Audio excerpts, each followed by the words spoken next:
Hi friends, welcome to our channel.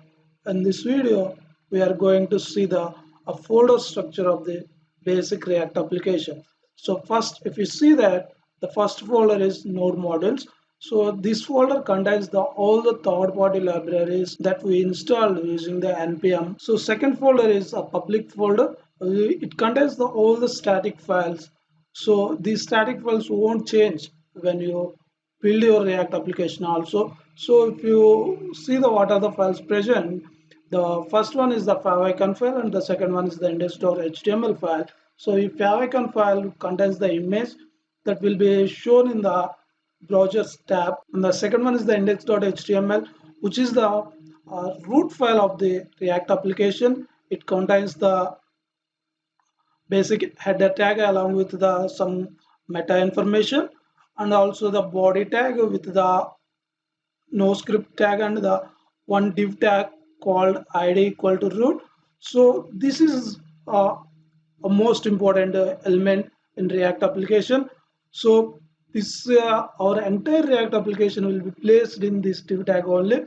So how it will be happen, we will see in the src folder. From there only we are identifying this div tag and we are placing the our entire React code in that div tag only. Yet, so if you see the next folder, the for src, our entire React code is presented in this folder only. So in there we have the so many files.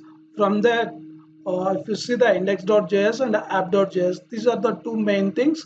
So if you see the index.js contains the some imports along with the one function called react dom.render. So with the help of this react dom.render function, so our root element we seen in the index.html, right? Div with the id equal to root will be identified, and our entire React code that was written in the app.js file. So app.js file will be placed into that root element with the help of the React DOM.render.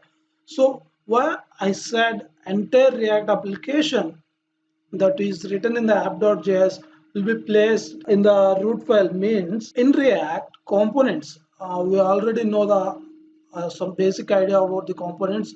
In our first video we saw that.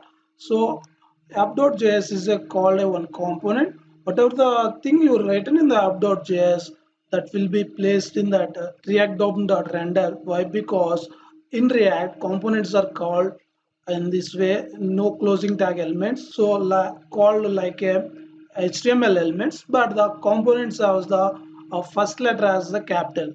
That is the only difference. So wherever you want to use these components, we are call them like this, like a normal HTML elements, but the first letter is to the capital. And also in React, components are represented in the form of tree structure. That means a top component will be present, and any components that we written on, those components are presented in the beneath of that component only. So that's why I said app component will be the entire code finally presented in the app component only. That's why we are placing this app component in the React DOM.render. So which identifies the root element and place our entire code into that root element only. And the remaining files are app.css for the styling purpose and the index.css for the styling purpose only. If you write any styles in index.css, that will be applied to the all over the application.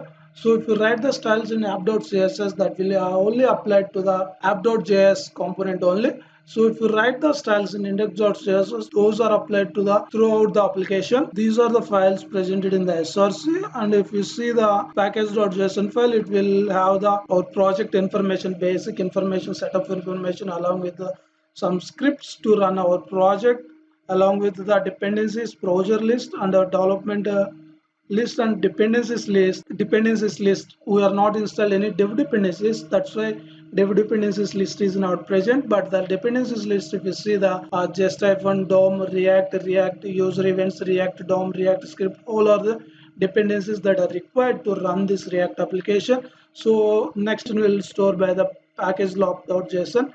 So exact packages versions it will store, and when you perform the npm install, it will install those exact packages. Make sure that packages are installed, same packages are installed. This is the project structure of the React application. So next we will explore the what is a component, and what are the functional components, what are the class components, how it will write, and how we can use, what is the differences between the functional components and class components. Thanks for watching.